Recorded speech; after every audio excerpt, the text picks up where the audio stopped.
Good morning, everybody. Thanks for being here. Folks who are Zooming in, thank you as well for being here. And of course, everybody who's going to be watching this in the future, thanks for watching here. Appreciate you being here. I'm Ryan Owens. I'm the co-director of the Center for the Study of Liberal Democracy. The center was created in the 1990s in the wake of faculty speech codes to try to support the principles of free speech, individualism, and the notion of broader classical liberal ideals.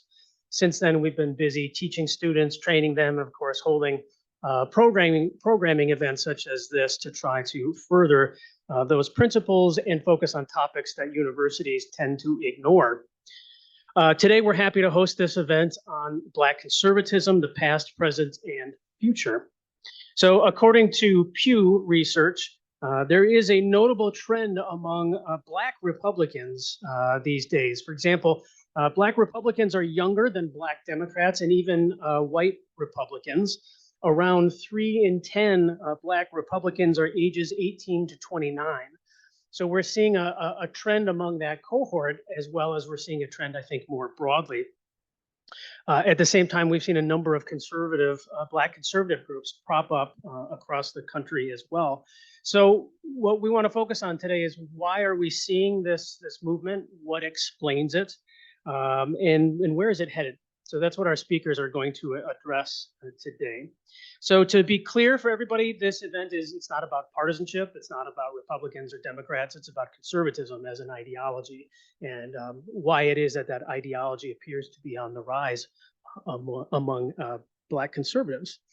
So I'm going to briefly introduce our speakers in alphabetical order. Each speaker is going to have no longer than 15 minutes. We're going to strictly adhere to those rules.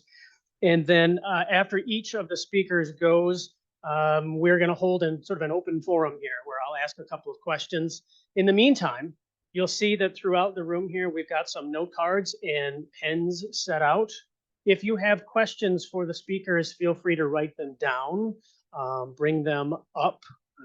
Both Harrison and Lauren are students who are fantastic in helping us at the center. They're going to walk around. So if you have a card or something, just raise your hand up. They'll grab it. They'll bring it up here to me, and we can ask those questions when we go to the Q&A. So we will conclude around 2 o'clock or so. And having said that, now let me go ahead and introduce our speakers very briefly because I know we want to get them going. So I'll start with Kali Fontanilla. She's a former California public school teacher of 15 years. Kali wrote a 25-page guide against critical race theory for the Blexit organization after seeing the divisive CRT lessons being taught to her students in her former district. She's the founder of Exodus Institute, an online K-12 school for parents who want to pull their kids from public schools. Next up will be Diante Johnson. Diante is founder and president of the Black Conservative Federation. Under his leadership, BCF has evolved from a political networking group for Black conservatives to an organization focused on political advocacy, outreach, and engagement. After Diante will be Dr. Wilfred Reilly. Dr. Reilly is an assistant professor of political science, academic affairs, and the School of Criminal Justice and Political Science at Kentucky State University. He holds a PhD in political science from Southern Illinois and a JD from the University of Illinois. Carol Swain is after that. Dr. Swain was born into abject poverty in rural Virginia, married at a young age, was a high school dropout and a teen mother. She went on to earn 5 degrees and obtained early tenure at Princeton University and a full professorship at Vanderbilt, where she was professor of political science and law.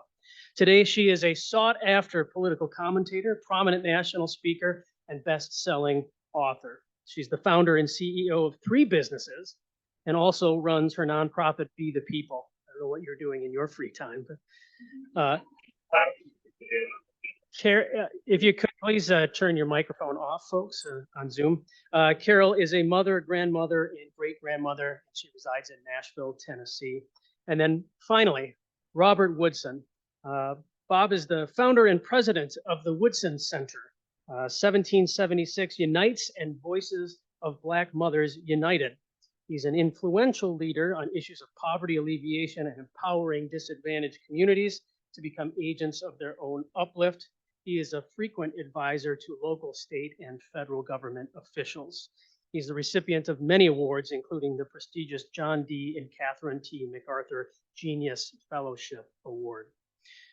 He's the author of several books, including On the Road to Economic Freedom and his recently released book, Red, White, and Black, Rescuing American History from Revisionists and Race Hustlers. We're very proud to have all of them here today, and I am now going to shut up, and I'm going to turn it over to Kali Fontanilla.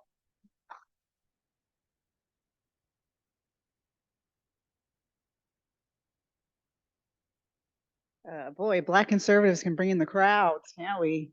If this was a free Cardi B concert, I think this room would be pretty packed, right? Maybe we start twerking or something. Also, I'm very grateful to be going first. I am a former middle school teacher, the peak of academia. I know how to floss. I think that was popular probably when you guys were in middle school, that floss move. I don't know if you remember. Yes, so thank you all for coming here and for being here with us today. This is an honor to be at this event and to be at the table with these incredible Black conservatives in the room. There's some amazing thought that's going to happen today, and I'm sad that there isn't more young people in this room, but those that are here, thank you for being here, and thank you to the rest of the crowd as well. When talking about Black conservatism, it is important to define the terms because the left is hell-bent on misrepresenting what it means to be a Black conservative. We get comments like, oh, you just want praise from white men. I've been called a bedwench, a house N-word, that I hate myself, wannabe Candace Owens. She should have her own page in the dictionary because every fairly young Black conservative female with a public voice is called her name. That we are paid by white men. I find it interesting that Black conservatives are the ones being told that they are bowing down to white men when Marxist organizations like Black Lives Matter are funded by white-owned corporations and white billionaires like George Soros.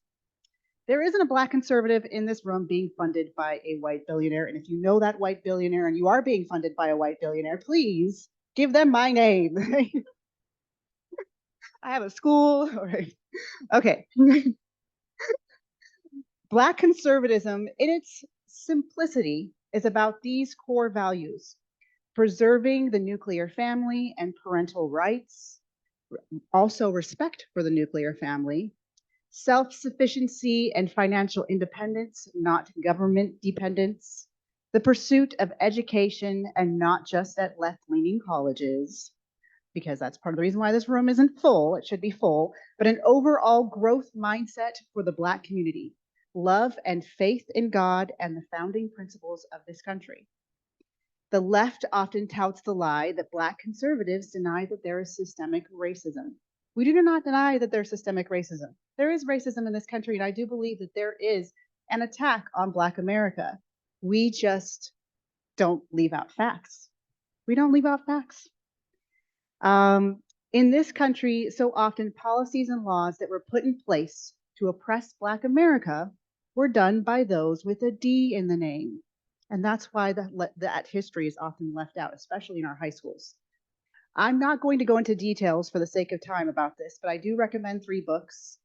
Please Stop Helping Us, How Liberals Make It Harder for Blacks to Succeed by Jason L. Reilly, Black Rednecks and White Liberals by Thomas Sowell, Blackout by Candace Owens. All of these books lay out the facts. And Robert Woodson, his book sounds really good too. Bob Woodson's book. I have not read it yet, but it sounds like it goes into those details. But I do want to go a little bit into the history because this is what woke me up. And when I say the left, again, terms like to get redefined. When I say the left, I'm using it as a broad term. I want to say left liberals, Biden voters, those that don't like Black conservatives. So let's just make sure we define those terms. But I will share with you all 2 opposing philosophies that woke me up that are still warring in the Black community today. This is a reminder of some history. On one side, there's my personal hero, Booker T. Washington, who opened a school, who is often called the father of Black conservatism. Booker was born a slave. Slavery ended when he was 9 years old, but he remained a houseboy for a white family for several years after this, during the Reconstruction period in America. He eventually went to college and went on to build his own school in Alabama, the Tuskegee Institute. Washington had the philosophy that Black America should not be dependent on the whims of whites. We don't need their handouts, lowered standards, or sympathy for that matter.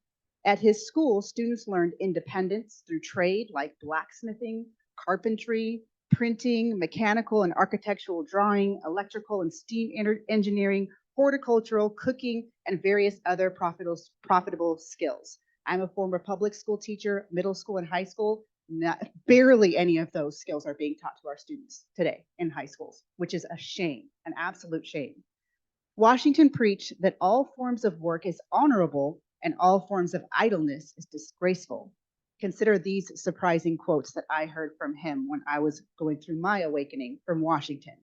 A whining, crying race may be pitied, but seldom respected. No greater injury can be done to any youth than to let him feel that because he belongs to this or that race, he will be advanced in life regardless of his own merits or efforts. Basically, quit focusing so much on your skin color, get to work. This is the opposite of critical race theory, by the way, which I did see in our public schools. And whether you are against critical race theory in our schools or for it, the reality is it's there. It's in our high schools. It is. And the other reality is it's taking away from time, making sure that kids know how to read and write. Okay, if we want equality, let's make sure we have a literate nation, especially for Black America. So again, hard work, self-sustaining, entrepreneurship, and education, that was the focus of Booker T. Washington, and Black conservatives are trying to continue his mission today. Let's contrast Washington with his contemporary W.E.B. Du Bois, who embraced the concept of the talented 10th.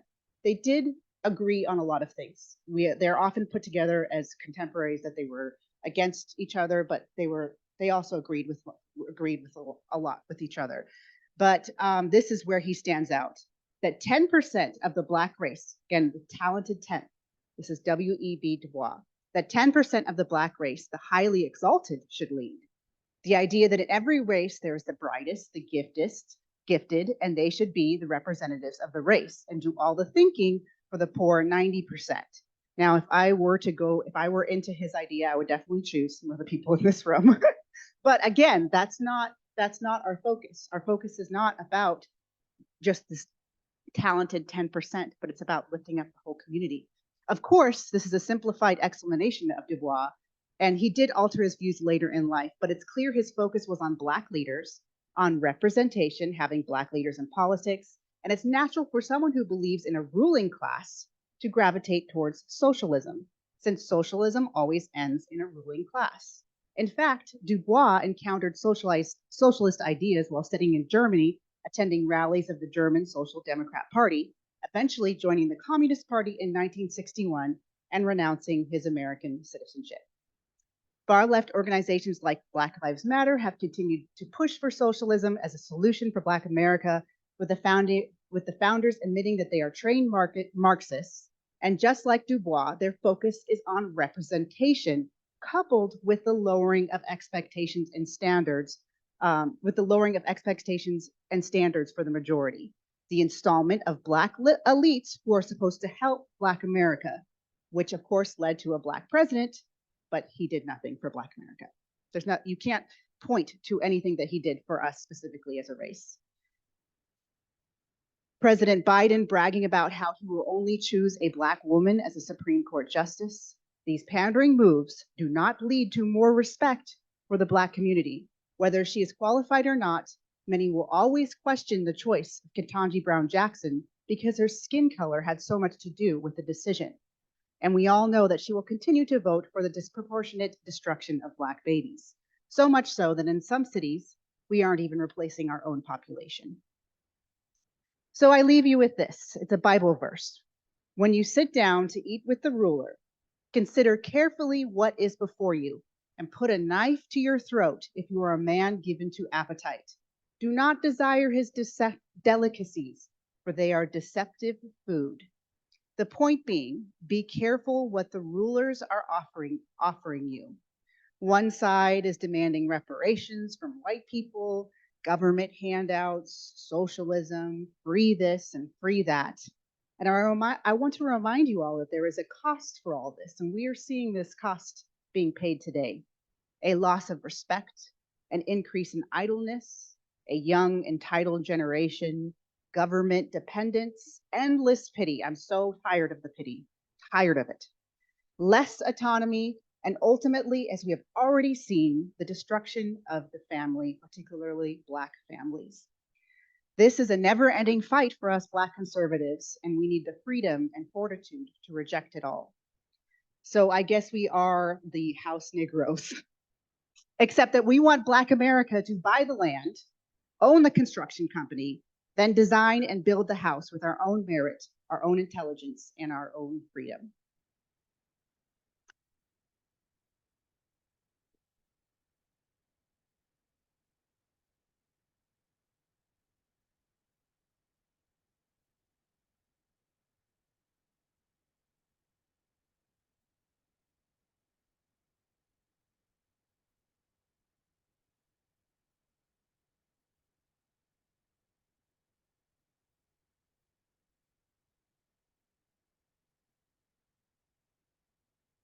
How do you follow someone like that? Very good job.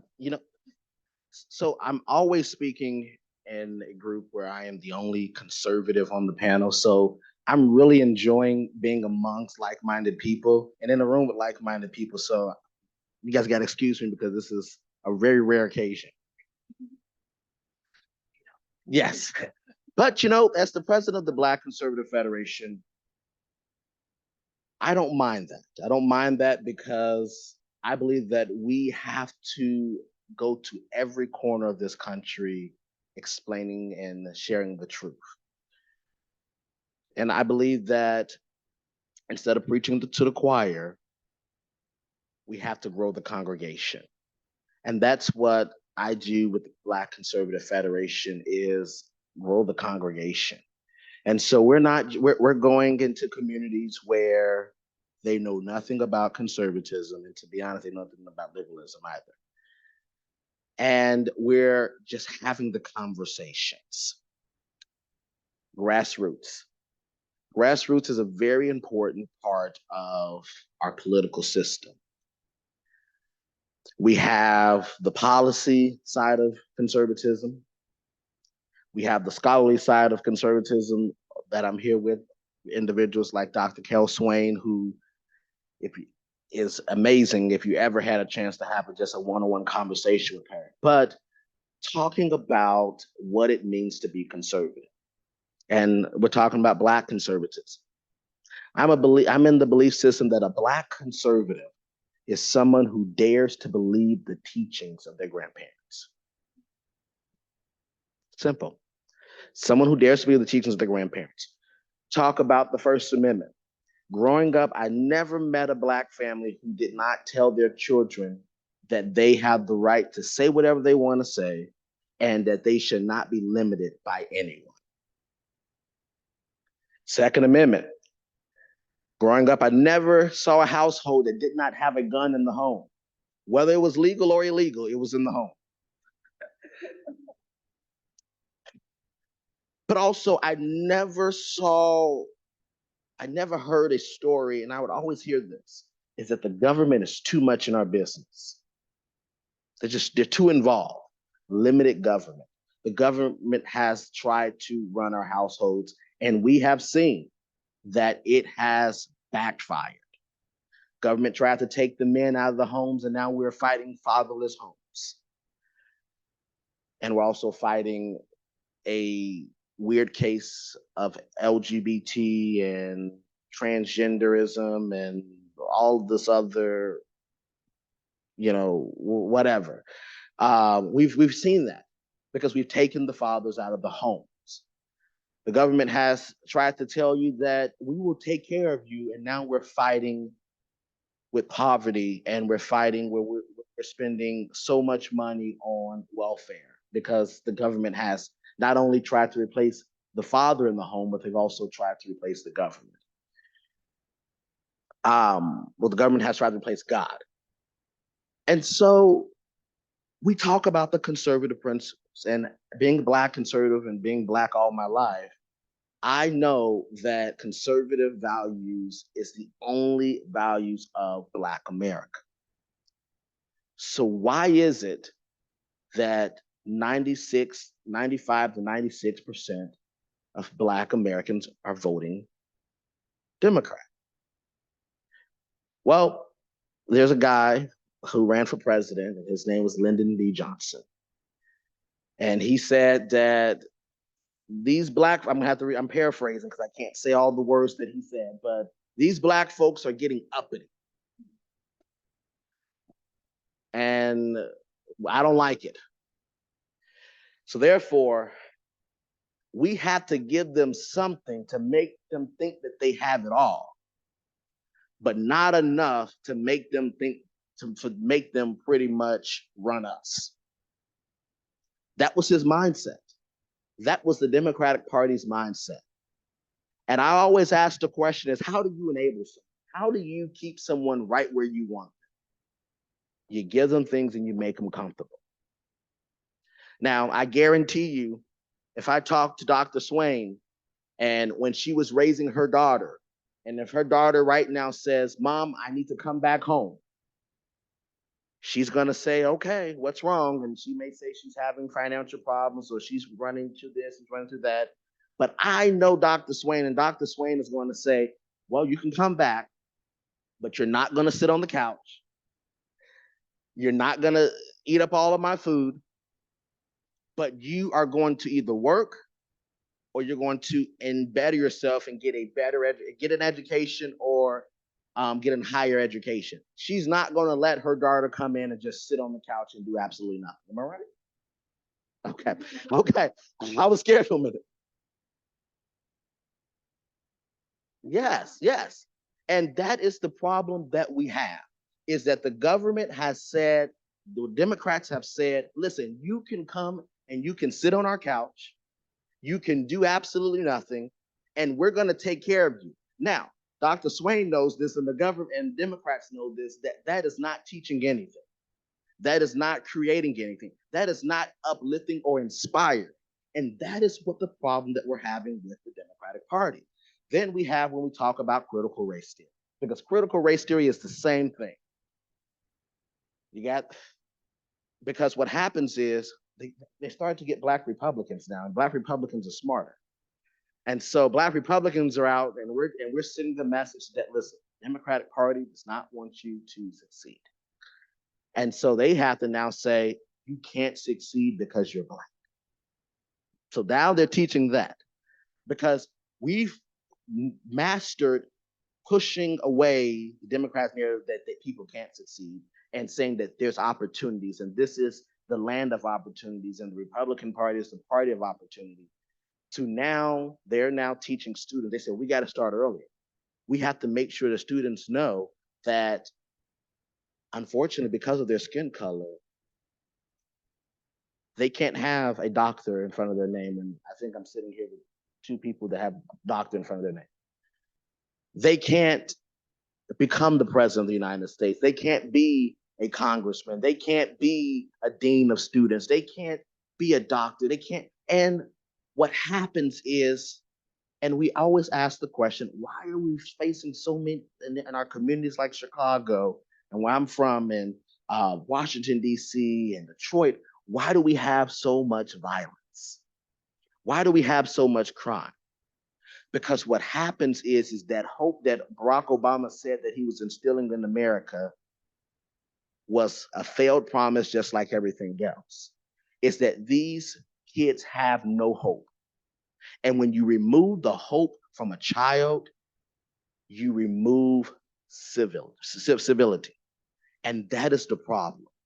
That is what we're experiencing in America, is that the Obama administration, the Democratic Party, has removed hope. They removed people working hard.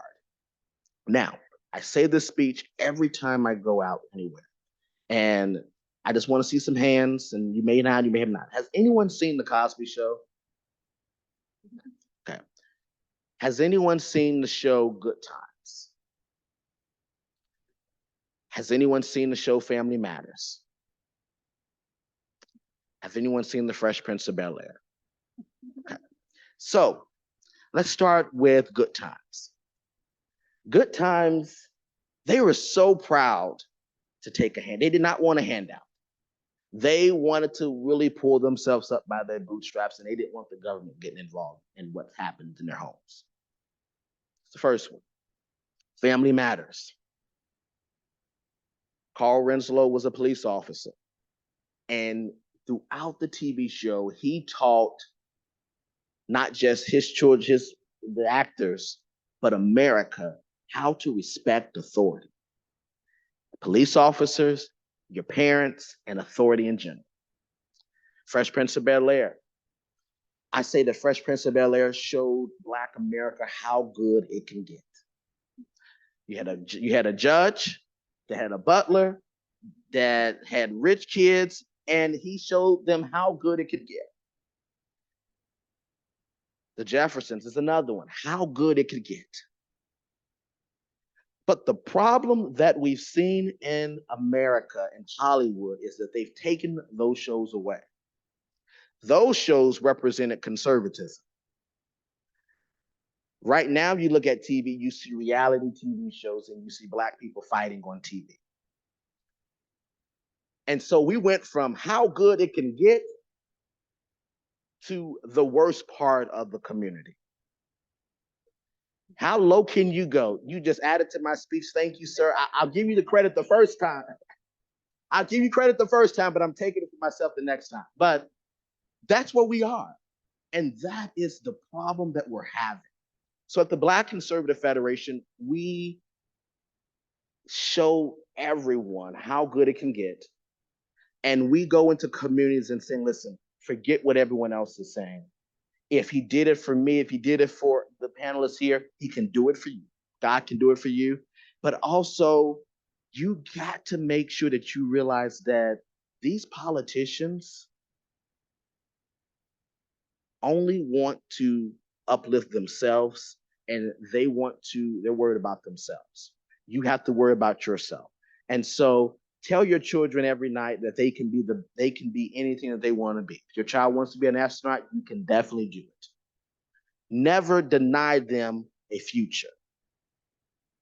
And as for parents, and that's for adults, and that's whether you're Black, whether you're Latino, whether you're Asian, whether you're white.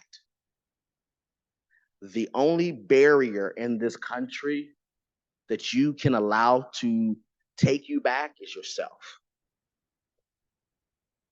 That's the only barrier, not a party, not the Republican Party, not the Democratic Party, but yourself. And that's the message that we take away.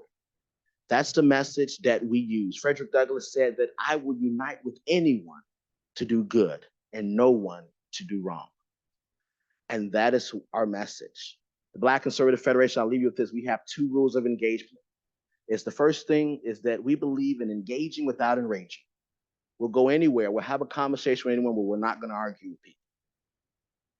And the second thing is that we believe in disagreeing without being disagreeable.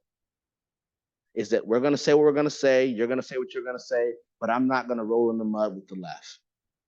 Because at the end of the day, I know that conservative policies are the only thing that will save our communities. They're the only things that will save our world and save our nation. Thank you, guys.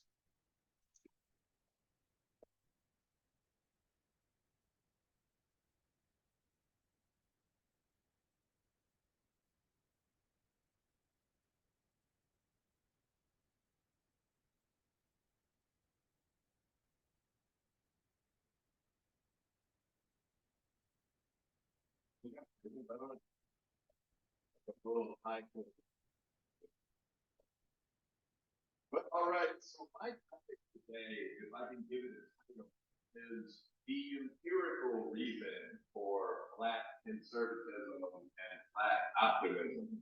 What problems like racism really look like today. And as a Chicagoan and lifelong Midwesterner for a recent move to Louisville, by the way, good to be here. I mean, some people have already commented it's fair with high quality. So I'm glad to be talking to you. But as many of you may know, I am Wilfred. I'm the teacher of political science at Kentucky State University. Being a fairly typical state university. I'm the author of the book Hate Crime Folks Taboo, 10 Facts You Can't Talk About, and the $50 million question. I'll try to say roughly.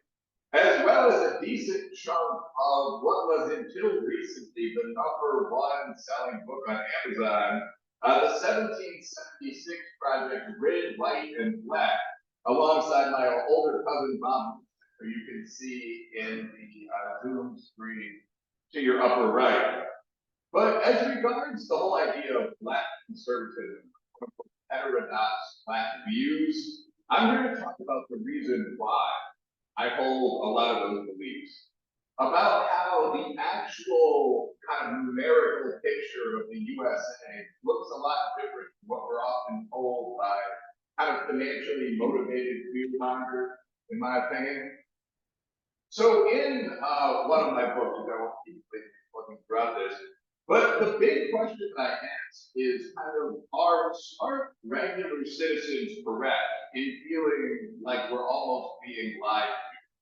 Like there's no real support for a lot of the things we keep hearing over and over again in popular media about race relations, interracial crime. Yeah, I think so. Oh, that's it. I'm trying to skip on the podium. All right, that's all good.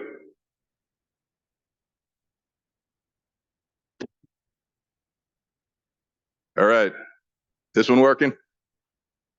Fair enough. Let me turn this off so I don't have two mics going on. But so the big question that I ask in one of my books is, are a lot of smart, regular people correct in feeling like we're almost being lied to? Like there's no real support for a lot of the things we keep hearing over and over in popular media about race relations, risk and fear in our society, and so on down the line. And my own position is basically, yeah, there's little or no evidence for a lot of the very popular claims that we see, that there's massive ongoing ethnic conflict in America in 2022, that white people are uniquely responsible for this, that there's police murder at the level of dozens or even hundreds of people every year, or that there's systemic racism, quote unquote, not broad enough to mean almost literally nothing at all. And a lot of this is just practically measurable. So in Taboo, which was popular press, but pretty empirical, I looked at 10 of the most prevalent media claims that were made in 2019. For example, accusations by the Black Lives Matter movement. And I tried to measure how much they actually gelled with reality. And yeah, I mean, a couple people chuckled, but not very much. No, not really a whole lot. So I found a pattern of very low levels of actual risk as versus insanely high levels of perception. By this point, remember, we'd all seen claims like attorney Benjamin Crump's. Ben Crump, by the way, wrote a book that became a bestseller called Open Season, The Legal Genocide of Colored People. So this was kind of the mainstream perspective on all this, that the war was coming.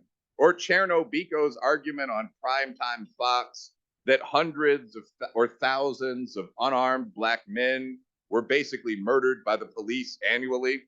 And it turned out that in the kind of getting to the point, in the representative year that I actually picked for analysis, which was 2015, the total number of people shot by on-duty police officers was about 1,000 nationally out of, I think, 62 million interactions. A total of 258 of them were Black. And the total number of unarmed brothers shot by white police officers was 17. So, I mean, 17. It's worth noting the most common estimate around this time is about 10,000, which we'll get to later. It's a Skeptic Research Center. They asked a bunch of people, they asked Black and urban white men, how many unarmed Black men do you believe are shot annually by police officers? And I believe it was 44 to 45% of them said about 1,000. Another 14 to 15% said about 10,000. And 8% said more than that. So to put this in context, there are only about 20,000 murders in a year. We're overrepresented, but we're generally less than half of those. So, I mean, the idea was that the government is murdering more people than are actually murdered. And this is a major, at least in the Black community, I don't want to exaggerate any of this at all, but this is an example of this dichotomy between reality and fantasy that causes that insanely prevalent upper middle class fear you see around you constantly. By the way, that's entirely typical. The figure for unarmed Black men shot by police officers last year was 18. That's cops of all races. The figure for unarmed men, all unarmed men, was under 100. By the way, one of the unarmed men, the one Asian guy that was shot, was one of the better known martial artists in the country. Another guy was trying to run over a police officer with a Cadillac Escalade. So these are not arms in the conventional sense. Virtually none of these people were innocent folks on their way to church or basketball practice, that sort of thing. And I found the same pattern for interracial crime, which at that time was kind of a bugbear for everyone from the social justice left, invoking, for example, the terrible Dylan Roof shooting, to the so-called alt-right. And in reality, going into and breaking down the standard Bureau of Justice Statistics, or BJS data, I found that only about 3% of serious, quote unquote, index crime involve traditional interracial crimes, whites attacking Black Americans or vice versa. It's also worth noting, being honest as a Black guy, and because so much of this did come from the left wing, those few incidents of the 3%, those were slanted 80 to 90% Black on white. But the primary feature was how rare this was. The person most likely to kill you, by the way, is your husband or your wife. That struck me looking at the data. I've worked it into this speech, don't regret it, but that is remarkably true. I'm also not sure whether this says something deep about the two sexes, but it's your current husband or your ex-wife. So men, perhaps a bit more brutal and warlike, acting in the moment. IQ, I think, is 2 points lower for the guys we add in verbal. Women, perhaps capable of a deeper, more abiding hatred. Interesting stuff. I'm a political scientist and not a psychologist, but the facts are what they are. 10 enemy warriors aren't going to kill you. Watch those close at hand. Them. But reality aside, there's really no doubt about the prevalence of the epidemic of fear, which, aside from race relations, as a published academic, is one of the major things that I study. Why people are so damn terrified all the time. Why are people walking around with 3 face muzzles on during flu season? I don't mean to be glib, so people are immunocompromised, but why do people have leashes on small children? It's an interesting question. Why do people have trackers on their phone that allow the government and large businesses to follow them everywhere they go? There's a real pattern here that people should be paying more attention to, but back to race relations. By the way, I can't resist saying this, not necessarily all written down, but widespread kind of up middle class panic stretches well beyond race stuff, by the way. In the case of COVID-19, KEKSTC, big European consultancy, does some recruiting on your campus. They conducted a survey of Americans back in July of 2020, and they found that the average Yank in a well-off, mostly female sample thought that 10% of the population was already dead from the disease. So the primary reason for support for lockdowns is KEKSTC, it's their equivalent of Bain. This is not debated. The average American thought that 1 person in 10 was dead. That's why we locked it down. The actual IFR for COVID, no joke, it's not the flu, but it's 0.32%. So again, there's reality and then there's terrifying fantasy. So, but on the race space, we find much the same sort of instant breakdown when we move on to what are often presented as academic theories, as real thought, like the idea of systemic racism. The basic argument for ongoing institutional, systemic, post-colonial, etc. racism, if you read your Kendi or D'Angelo or Andrew Hacker or Bell Hooks, is basically that disparities are equivalent to discrimination. So there's still gaps in performance in American society today in terms of, for example, test scores. And unless you're a bigot, you're currently supposed to attribute pretty much all of those to racism, which is usually presented as current kind of contemporary racism. A common way of presenting this in college is bias within systems or something like that. The subtle structures of the systems around us all. Dr. Kendi is extraordinarily open about this. So in his book, How to Be an Anti-Racist, followed up by How to Be a Young Anti-Racist and Anti-Racist Baby, and the Anti-Racist Personal Manual, and Your Anti-Racist Diary. As a businessman myself, I'm not even mad. But his argument is that when you see a gap in performance between two groups, the only two possible explanations are one, some kind of racism, however subtle, or two, that one of the groups is deeply, permanently, I obviously read him as meaning genetically, inferior. Those are the literal words of the book. That's page 2 and page 12. Those are the options. Either whites are genetically inferior to Asians, or the SAT is somehow structured against Caucasians and blacks. The absurdity of that is, again, something we'll return to within, so I have about 7 minutes, the near future. And so obviously no one at all wants to go with point number 2. So everyone polite goes with point number 1. It's bias within the system that explains everything. And the national mass media, which in the USA both like simplistic and stupid explanations and leans 93% to the left as versus 7% to the right, jumps all over this. And so we have the concept of hidden but very systemic bigotry. So I'm going to skip over this about the media, but it is worth noting that is a correct figure. The current U.S. media is 7% conservative. That includes libertarians, the center right, everyone you could imagine. Academia is a little less diverse. So I actually pulled up the figures for the University of Wisconsin-Madison. It looks like your professor had about 94% either leftist or liberal. So honor to the 6% in there fighting. I suppose you need a school of engineering. There must be a medical school on campus. I'm a U of I man, so I mean, I imagine where our equivalent would be. But at any rate, in social science, 18% of professors currently identify as Marxists. All right. Yeah, it's 21% identify as radicals, 18% as Marxists, and 24% primarily as activists. That's from a really well-known research paper, Econ Live's Prevalence of Marxism in Academia, from one of the econ journals. It's not debated. But the problem with the systemic racism argument, when real scientists, from William Julius Wilson on the left to the triple OG Tom Sowell on the right, look at the question, is that systemic racism doesn't explain most phenomena that we actually see in our brawling, diverse society today, like Asians smoking both whites and blacks on every exam by a margin larger than the one between white and black people, for example. So per the formal list of U.S. ethnic groups by personal and household income that have been up on the Britannica and Wikipedia for about 5 years now, the most successful American population group, just ahead of Jews, who I suspect have experienced some abuse in their past as well, is Indian Americans, who make about twice the national average at $126,000 per year. Number 3 is Taiwanese Americans. Most other East Asians do very well. 4 is Filipino Americans. Southeast Asians do very well. South Africans or Nigerians always place very well on the list. Nigerians are also currently the best educated group in the USA. West Africans do very well.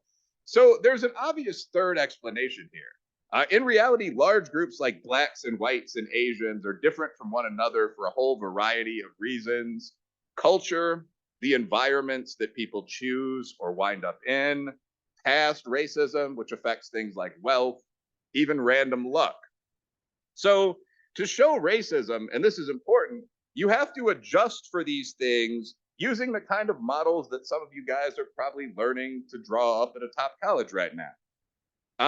And show that similar people who are different only in terms of that one trait of race are treated differently. And when you get into this sector professionally, you'll be shocked by how rarely journalists and even academics do this. The general demonstration of racism is just, well, let's go with sexism instead for 20 seconds. Women earn 66% of what men do on average. But the way you get that figure is by counting housewives who aren't working in the female population. So most discrimination research breaks down like this. Looking at race, a very simple, non-controversial example is that the most common age for a white man is 58. And the most common age for a black man, the modal average, is 27. So the median gap can fall beneath a decade. I think it's 12 years right now. But we're talking literally about dozens of years here, 11 to 31. And frankly speaking, any estimate for wealth, or for that matter, crime on the right, bad behavior that doesn't include a note that the average Black guy is 10 plus years younger than the average white guy is simply dishonest. And as Tom Sowell points out, both gaps do close very dramatically if you adjust for just this. All right, so it looks like I'm coming up on the margins here. I'm basically just going to finish up at the last paragraph. So cutting to the end, the Black Lives Matter argument, the argument there's a race war coming, and the argument that there is hidden systemic racism that no one can see but that determines your entire life is just stupid BS. That summarizes a good chunk of the speech. There are plenty of real problems in the hood and the holler we need to fix. Crime, opiate, suicide, fatherlessness. Fatherlessness is the biggest problem in the country. 38% for whites right now, 52% for Mexican Americans, 63% for Puerto Ricans, 66% for Native Americans. African Americans still in the lead, not a race you want to win, but not by much, 69%. The real issue is how to deal with that without invoking false hobgoblins from the past. We should help the poor. If there are religious people in the audience, we should help the least of these. But we shouldn't obsess about hunting for the ghosts of the past. There's not a ton of real statistical evidence. They're still haunting the National House. That's it for me.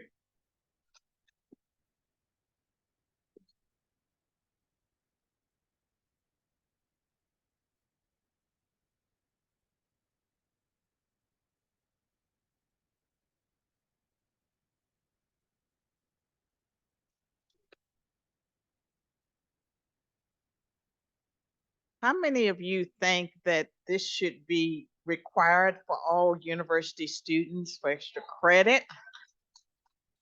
Extra credit, that's the magic words that can fill a room.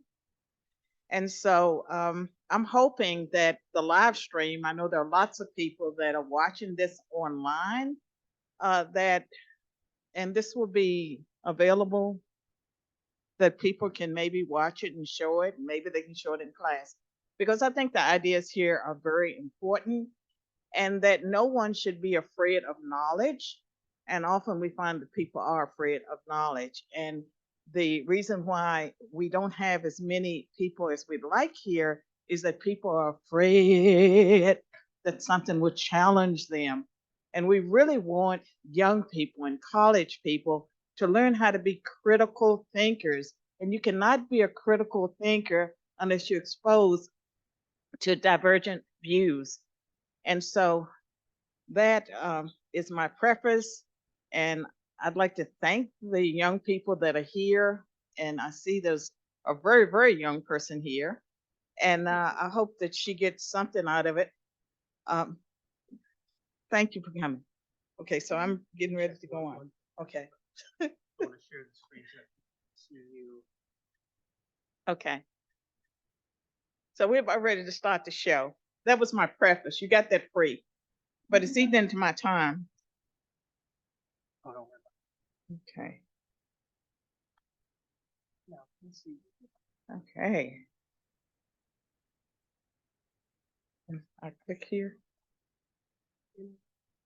There you go. All right.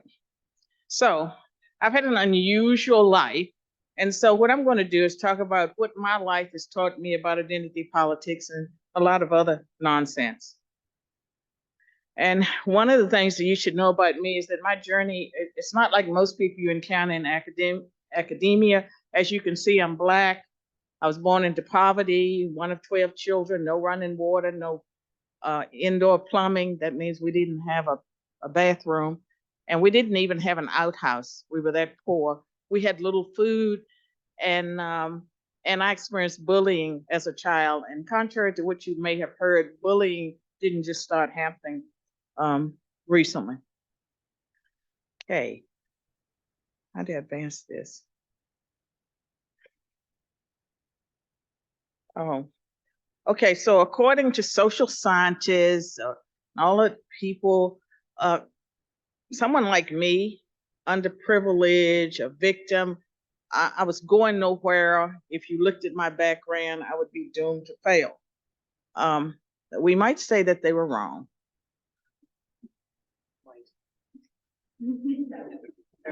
I did not fail.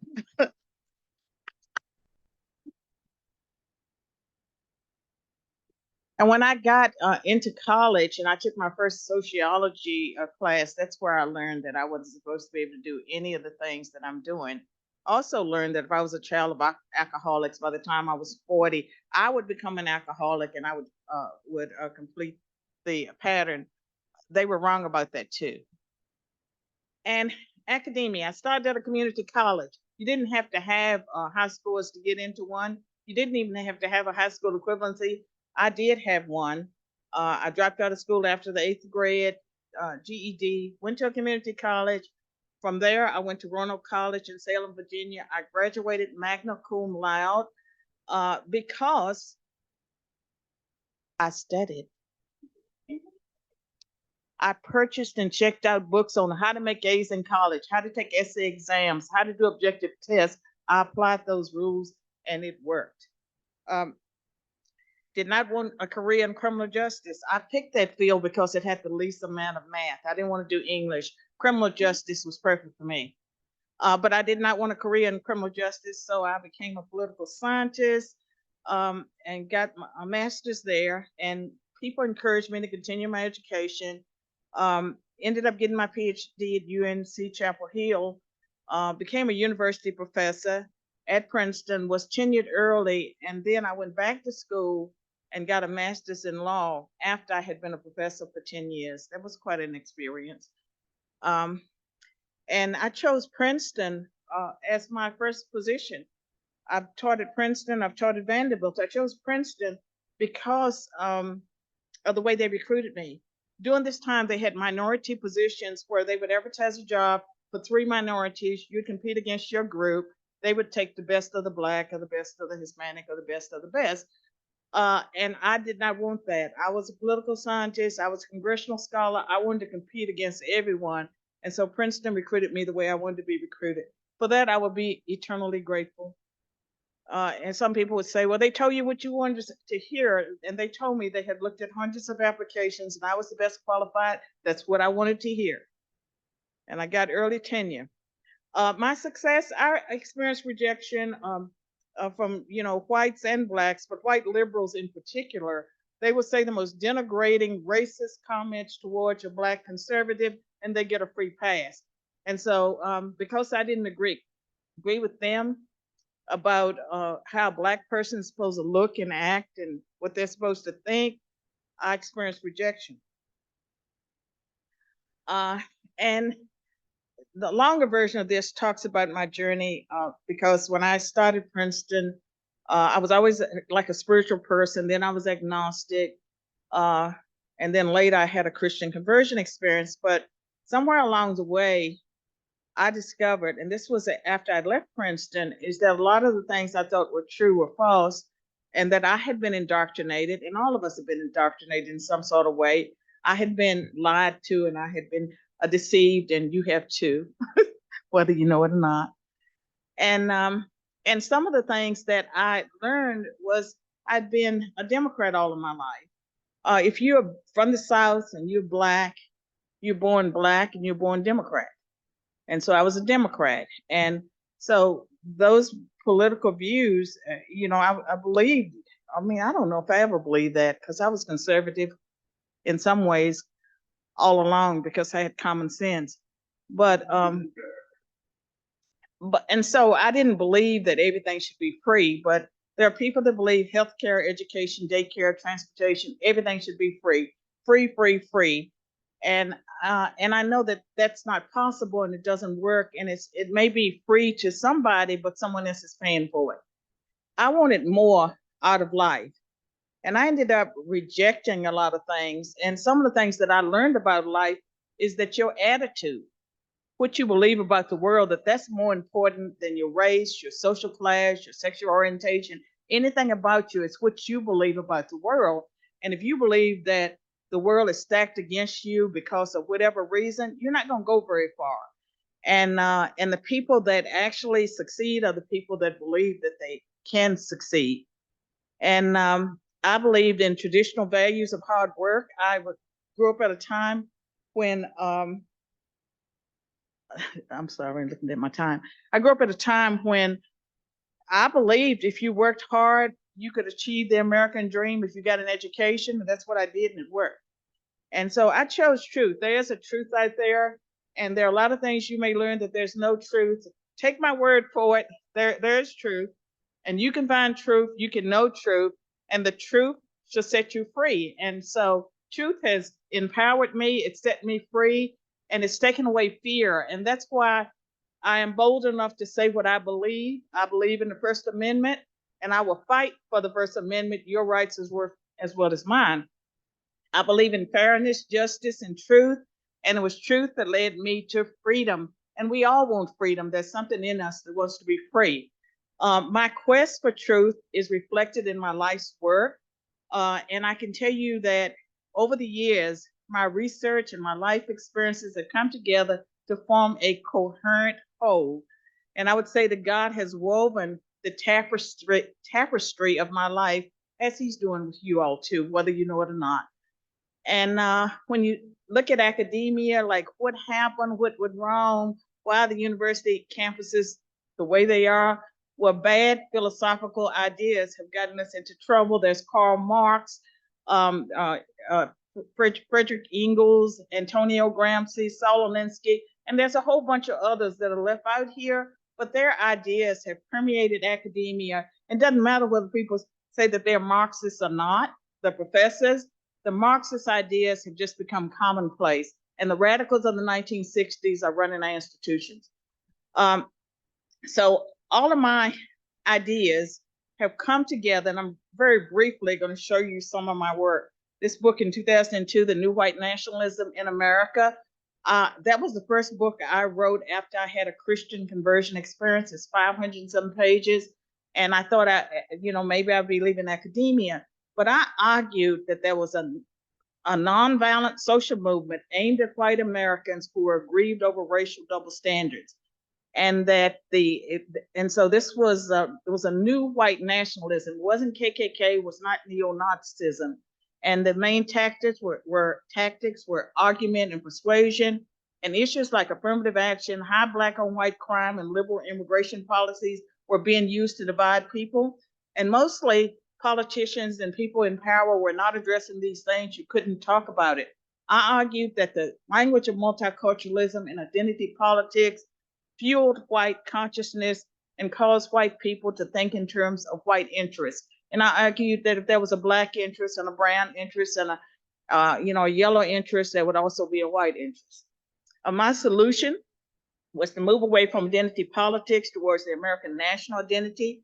Listen to people with divergent political, social, and religious views. I thought college campuses ought to be forums where you could have unpopular ideas discussed, encourage politicians to address legitimate policy issues, and use religion where it could be used to reduce hatred.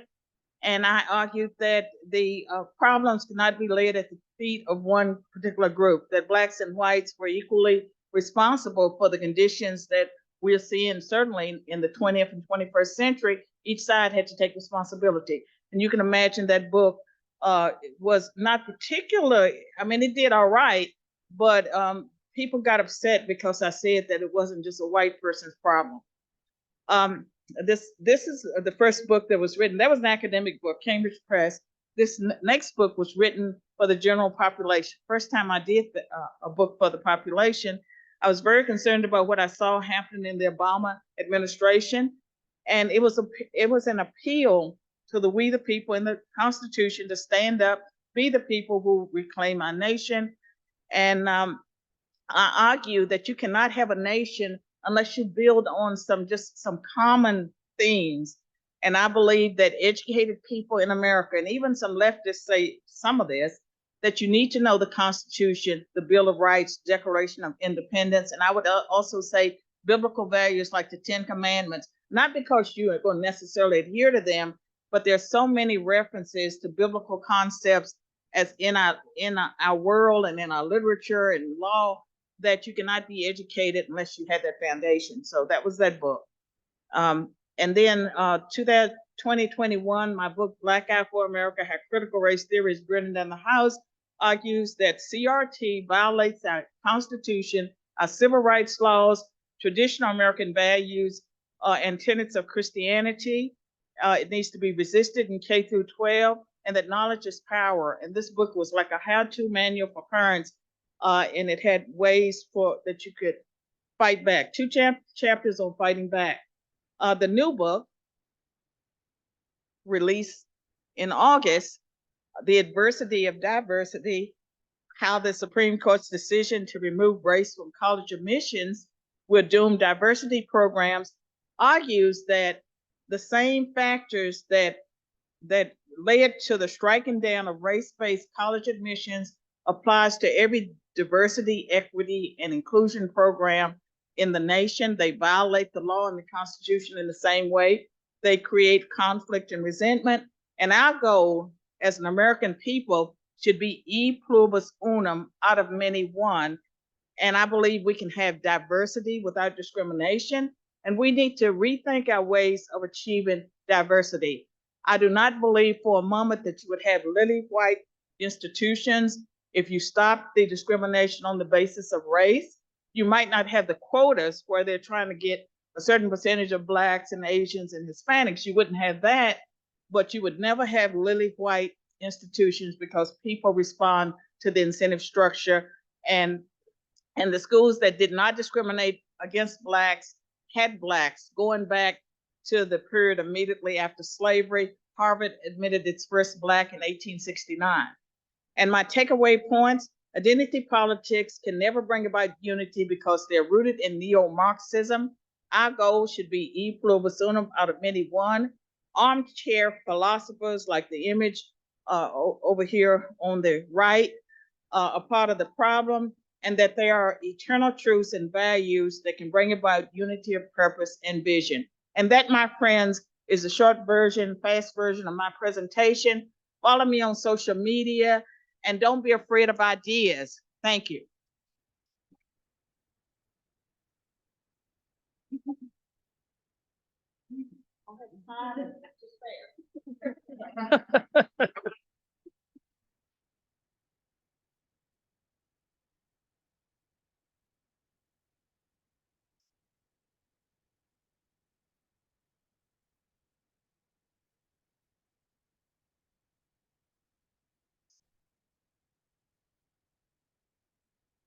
All right, good. Next up, we're going to have Bob Woodson will be speaking. And I would like to say, for those of you who are here on Zoom, if you could turn your camera off as well, just so we don't have any bandwidth issues. Thank you very much.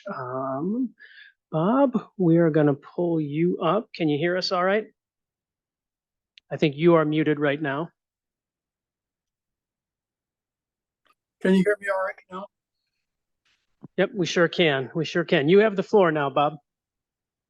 Well, thank you. I just a bit of my own journey.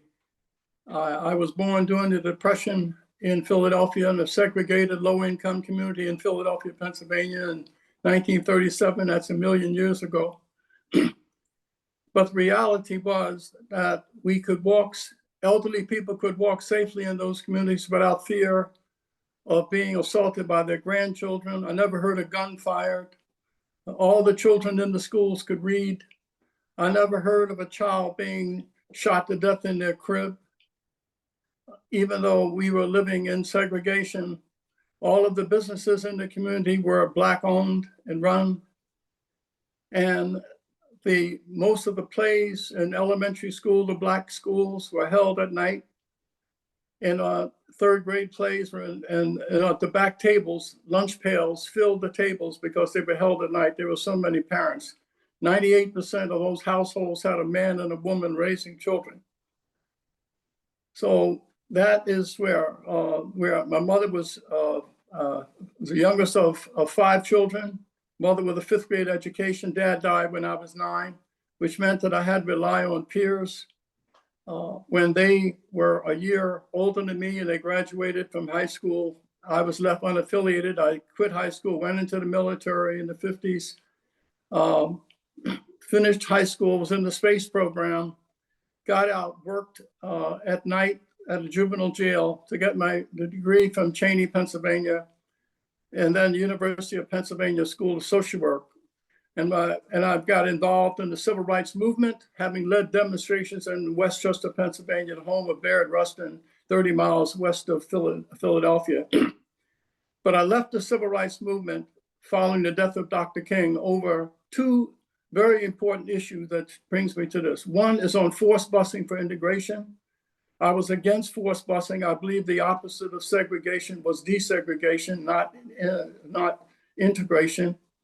And I argued this with Julius Chambers, the head Black Harvard lawyer representing the NAACP for the New York Bar Association. And I said to him, Julius, if we have two options, school A is all Black where there's a presence of excellence, and school B where there's diminished excellence, where should we send our children? He said school B. I said, then there is no more debate about this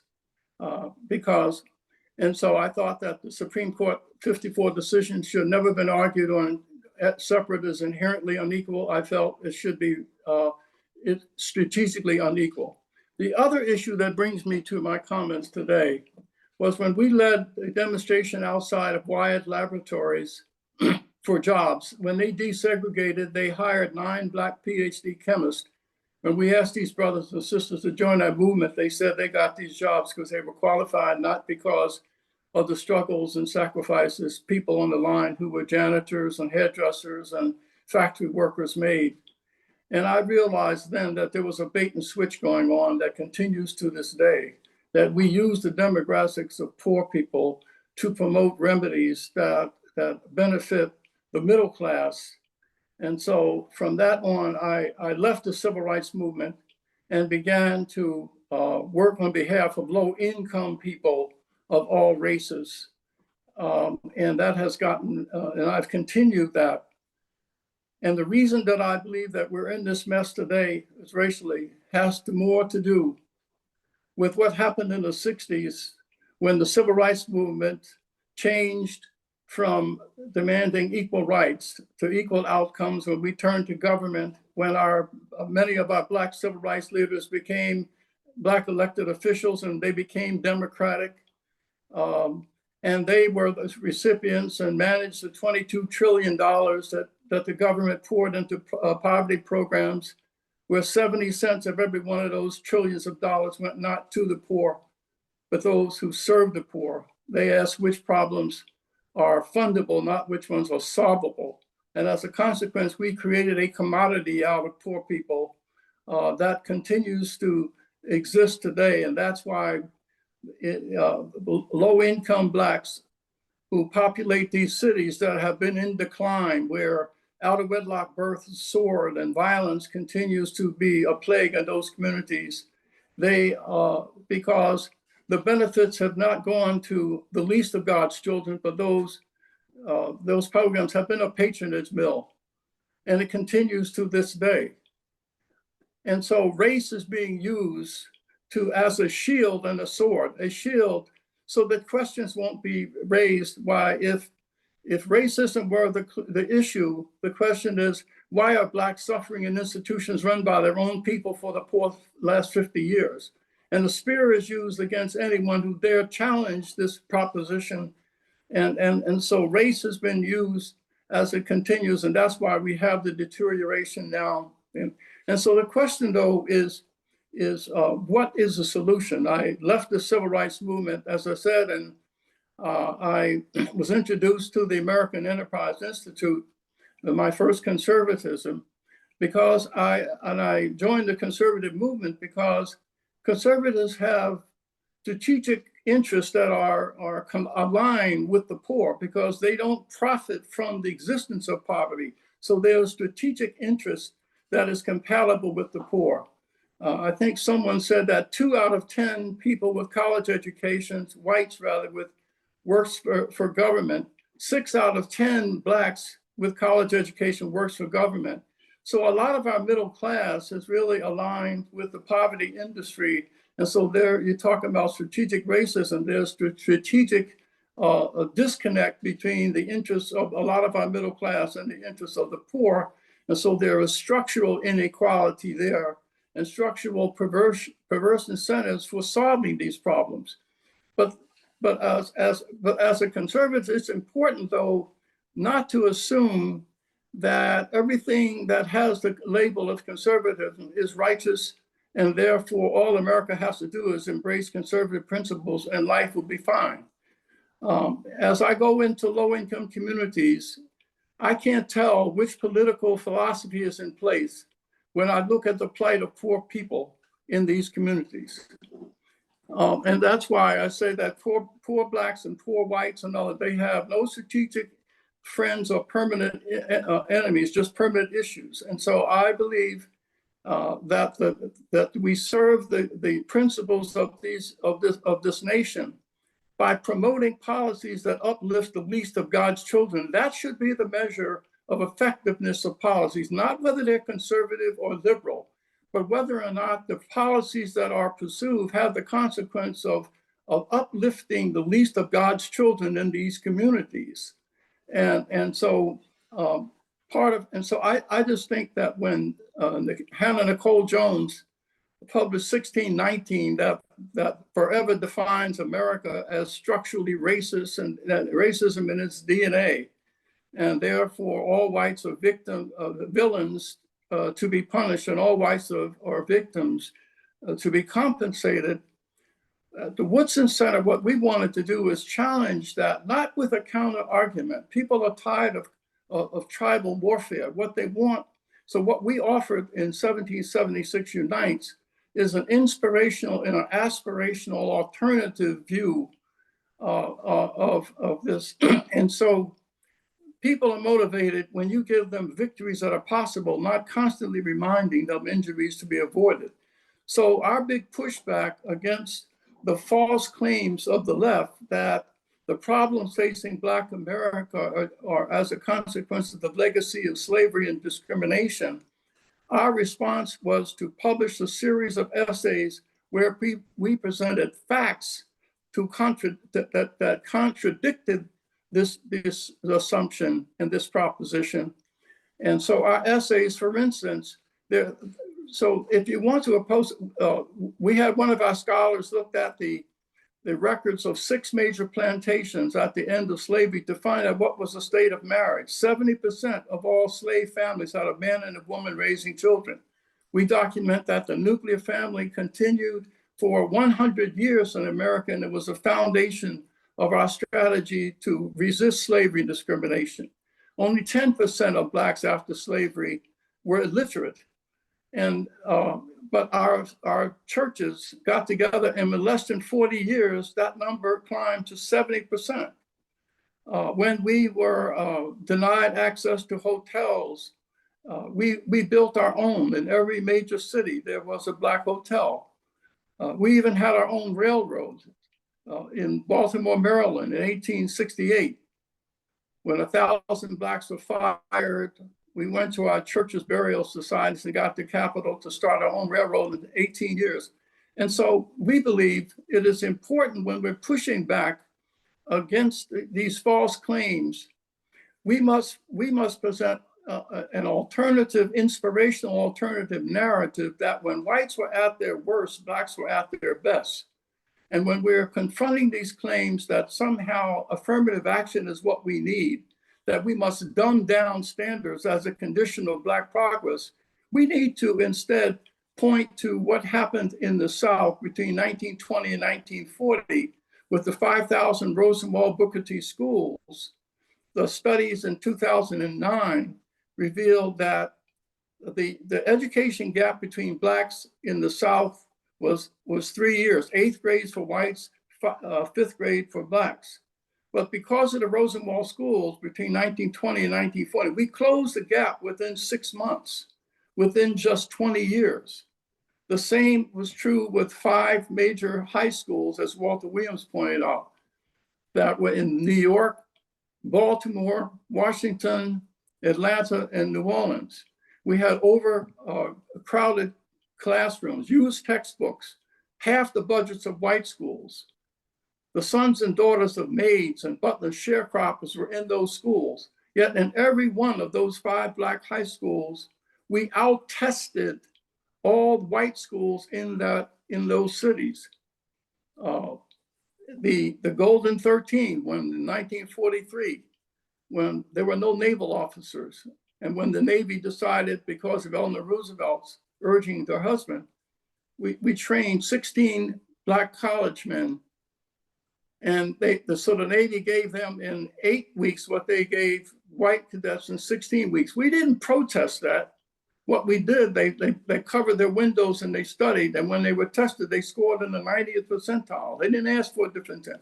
And so they said they cheated. So they tested them individually. And then they scored in the 93rd percentile, and 13 were commissioned as naval officers.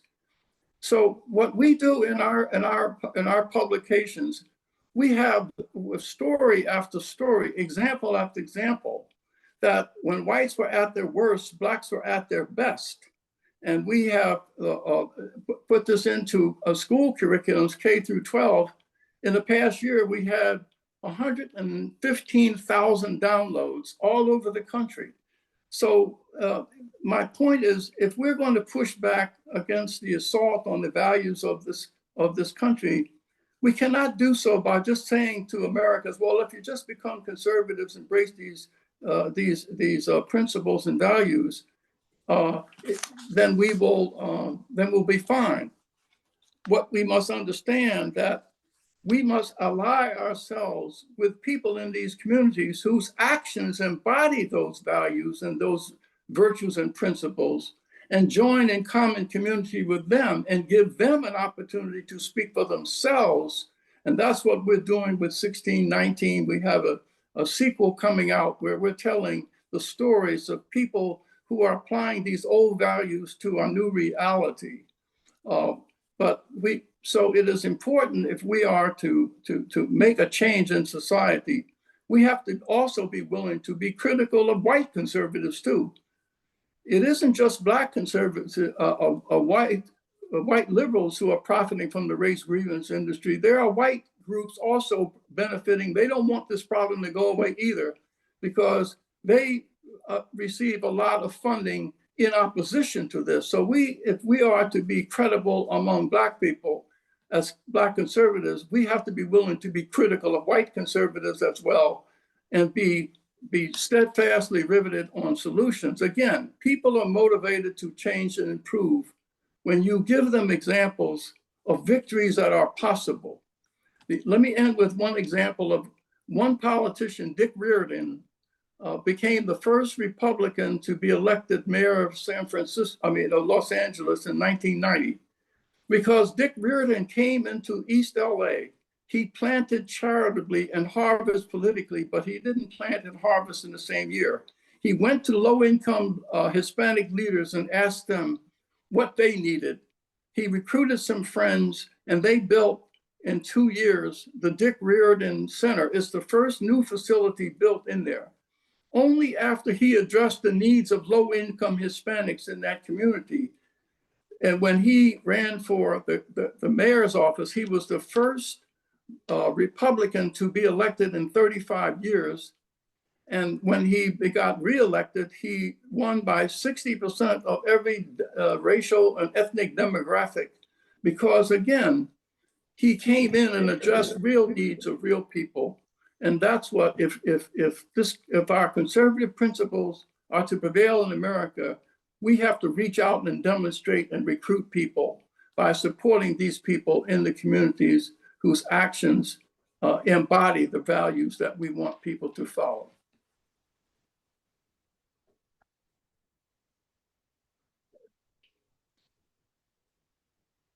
All right, well, thank you, Bob. We appreciate that.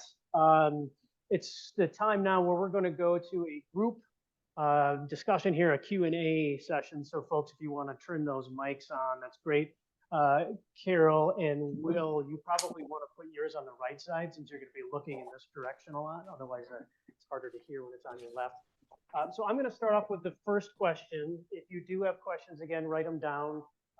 Harrison and Lauren can come by and pick them up and deliver them to me.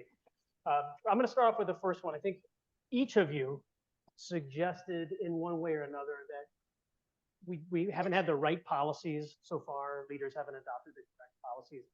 So I'm wondering if you can think about this. I mean, what are one or two policies do you think that would be uniquely beneficial to society? I mean, what, Carol, maybe I put you on the spot. You said that President Obama didn't do anything for Black Americans. So what policies may exist out there that you think would be good?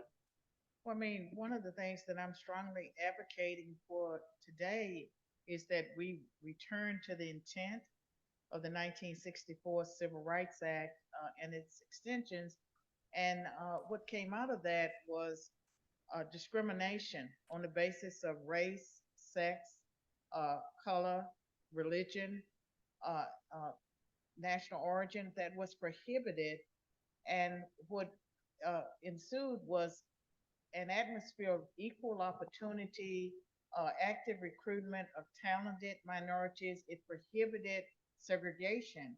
What we find now is that many institutions that advocate, supposedly for Blacks and for minorities, they are resegregated within our elite colleges and universities. And minority children are getting the worst of education because of the segregation. We've got schools that were only assigning minority teachers to minority students, only Black teachers to Black students.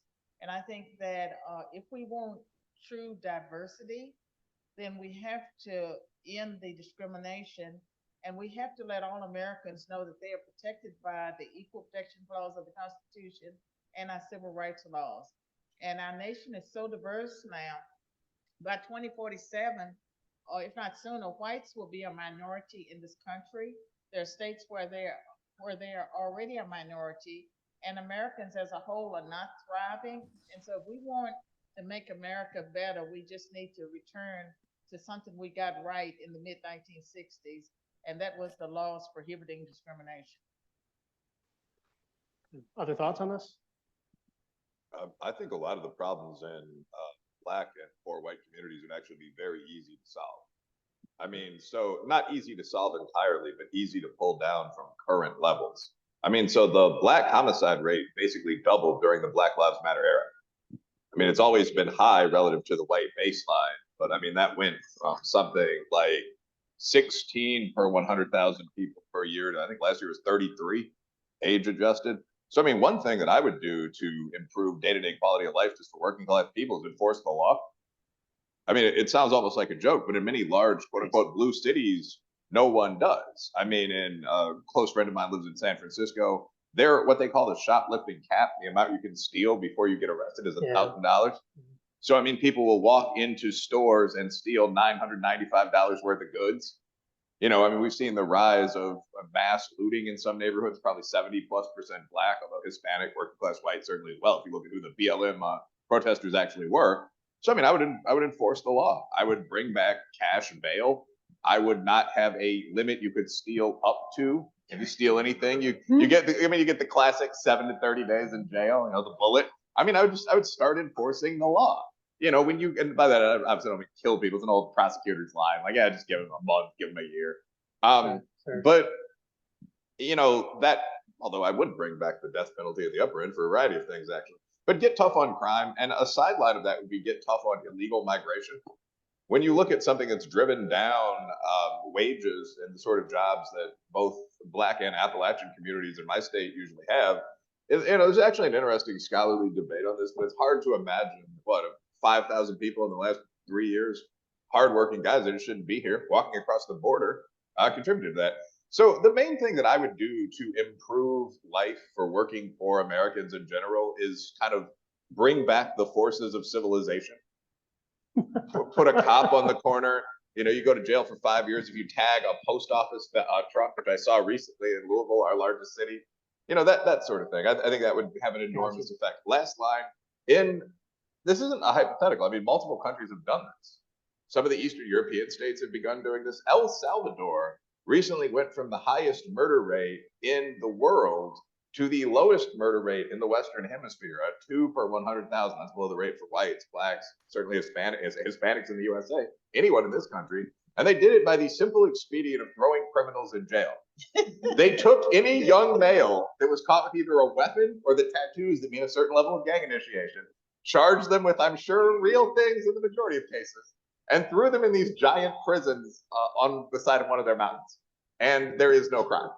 So whether or not we want to go exactly to that level of quote unquote brutality, we understand what would happen.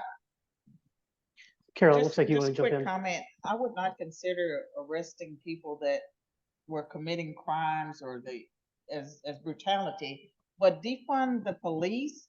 I mean, was an anti-Black measure because the crime, Black on Black crime, overwhelmingly occurs in Black communities, Sure. and so you could have predicted the escalation in crime when you neutered the police. True. Yeah, just a very brief comment on the linguistic policy. I mean, El Salvador's president once jokingly said he wouldn't have a problem with crucifying certain rapists and murderers, and I really wouldn't either. So, I mean, I don't think that most of our police are brutal. Of course, that's correct. But I mean, the basic idea that there's a term prey morality that's unpopular in the USA, considered a bit too Nietzschean. But following ideas that you think are good to the point where they are obviously visibly destructive is very, very stupid. I mean, if you are sympathetic toward people that want to come to the USA and live a better life, that's fine. We can debate how to alter the immigration system. If you just say countries shouldn't have borders, you're an idiot.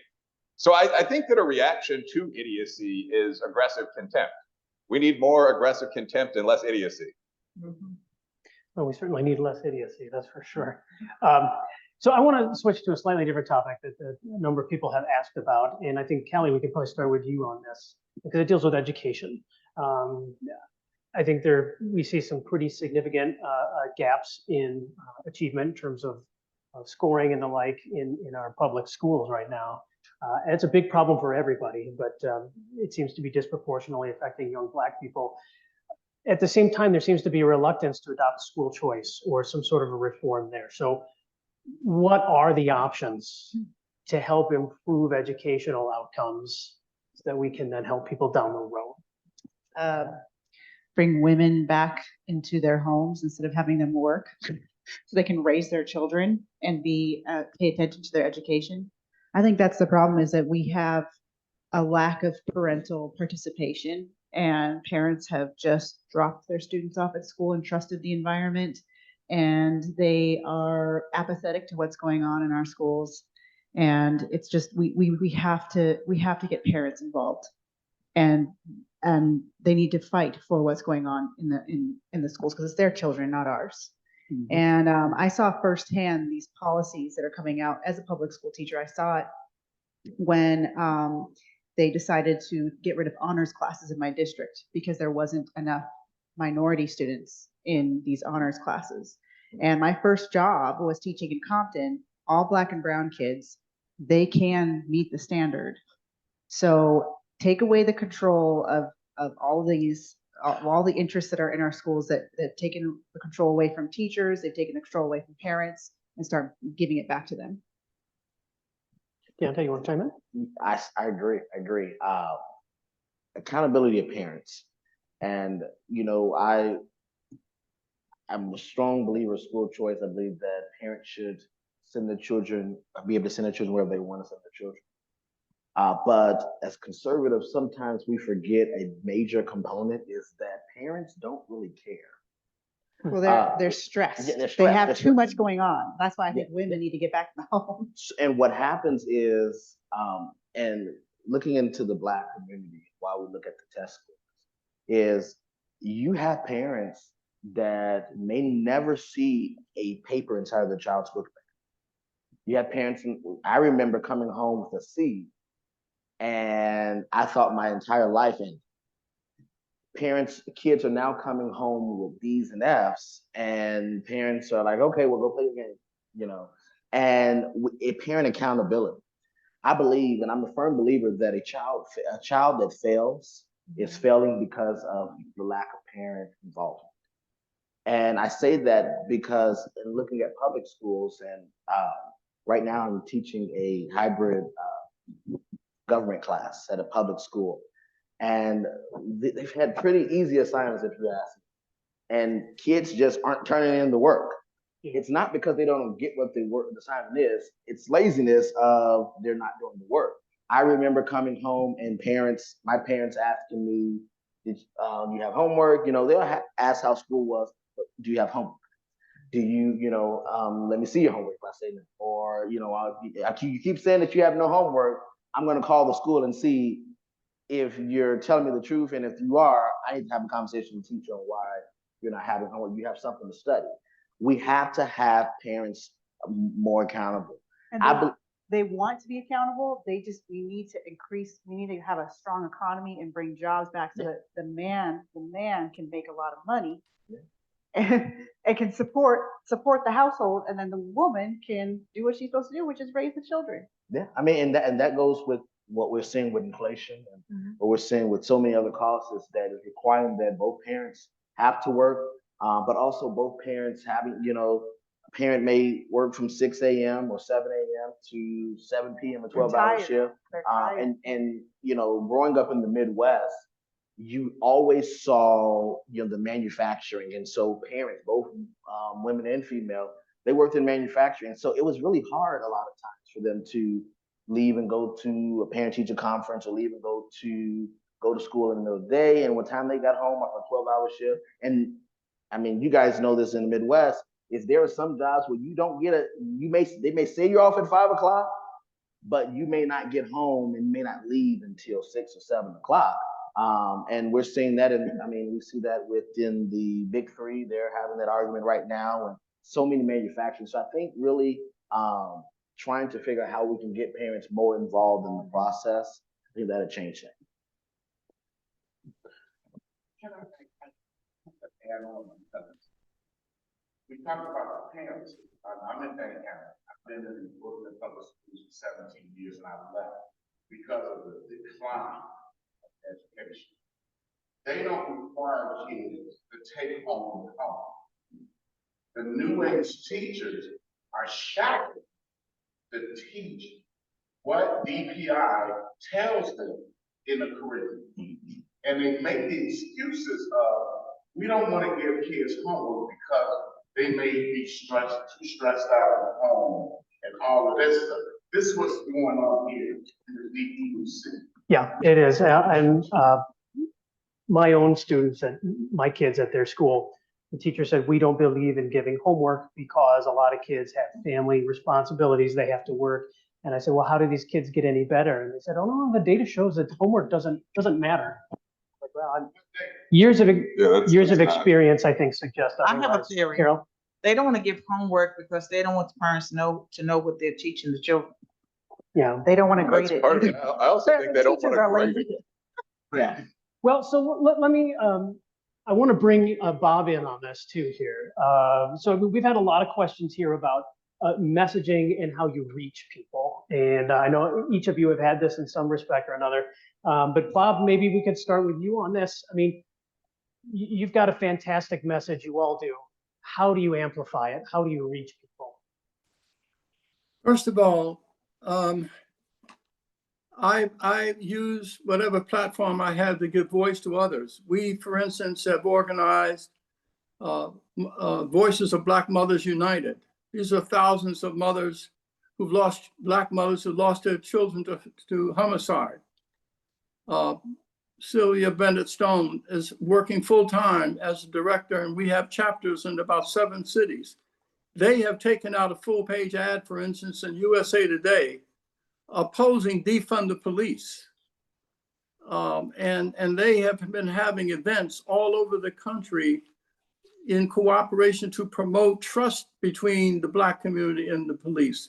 So to answer your question, rather than Bob Woodson coming on talking about it, what I do is we have videos and commentaries coming from those moms. In fact, we work with one to write a column for the Wall Street Journal from Sylvia Bennett Stone, or we work with her to author. So it's important to provide the platform for people suffering the problem to speak for themselves. And that's what undermines the moral authority of the left, because they can't accuse the people suffering the problem with having suspicious motives. And so we do this routinely throughout our whole, the work at the Woodson Center. If you want to undermine the moral authority then give a microphone to those in whose name the left said they are representing, and you will see how it silences them. Anybody else? I would say I agree with Mr. Woodson there, is that, and at the Black Conservative Federation, that's one of the things is, you know, we don't portray to have all the answers. We don't portray to have the answers when it comes to violence, when it comes to education, when it comes to economics.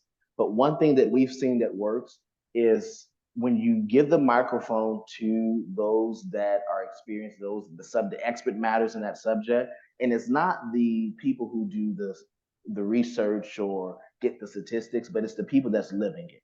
And so when we talk about immigration in America, or we talk about the migrants, you know, the analysts are going to say something, and they're going to say whatever it is they have to say for their base.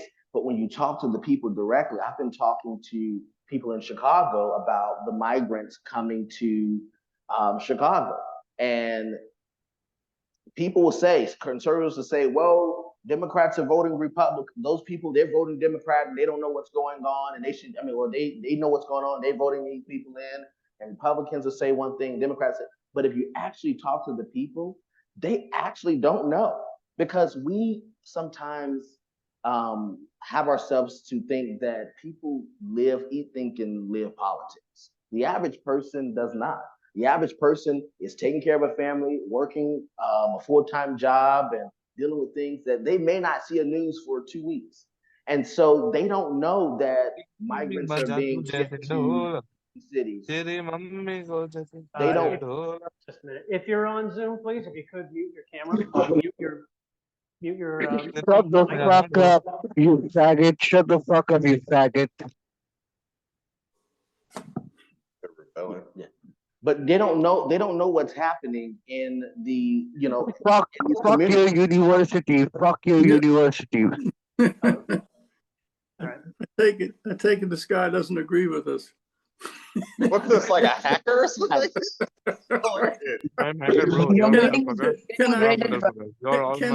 Can we reasonably conclude that he doesn't agree? Maybe we can shut him down. Just shut him down. All of you are faggots. Drink your beer, smoke your cigar. Typical counter arguments from the political left. You all are motherfuckers. Guys, change the link. Well, we're working on that. Bro. Just shut the account Dr. down. Swain, a question for you on this. The question was, what do we do about the audacity that white liberals, especially Guys, change the link. now have and use against conservative blacks? Probably a bunch of people are going to try to harass us. That's really. Can I make one more comment about the educational data? Yeah, you sure can. Yeah, I mean, back on the serious front, I mean, so there are a couple different things here. One, as when I mentioned the fatherlessness stats, I don't think a lot of these are peculiarly black problems. So, I mean, other than Native Americans. Oh, wow. I'm going to take. Let's just shut it down. Wow. Yeah, this happens all the time. I thought we were. Anytime you do a campus speech, you get like crowds of people trying to fight you, which is in general be a bad idea. But I mean, just like this is one of the milder versions. Well, let me tell you, I think the left is so well coordinated, and so they decided they were not going to protest us here or risk themselves. They get online where they can hide, and they do these things. And I mean, that's where we are as a society. This person thinks whoever is hijacked the program or tried to, they haven't really, they think they're doing something great. They're so ignorant. Could also use some testosterone therapy or something. But anyway, so like, but getting back to the serious topic here, a lot of these things that are often presented as racial issues, in my opinion, aren't. So over the past 20 years, I don't think we've ever seen a year where more than half of the white kids were proficient in, for example, reading. Yeah. Yeah, it's as I recall, it's blacks 15%, Hispanics 20%, whites 40%, or something like this. And again, the implication there is incredibly sweeping. The majority of the children in the country the future executives, lawyers, certainly nurses, bus drivers, that kind of thing, can't read.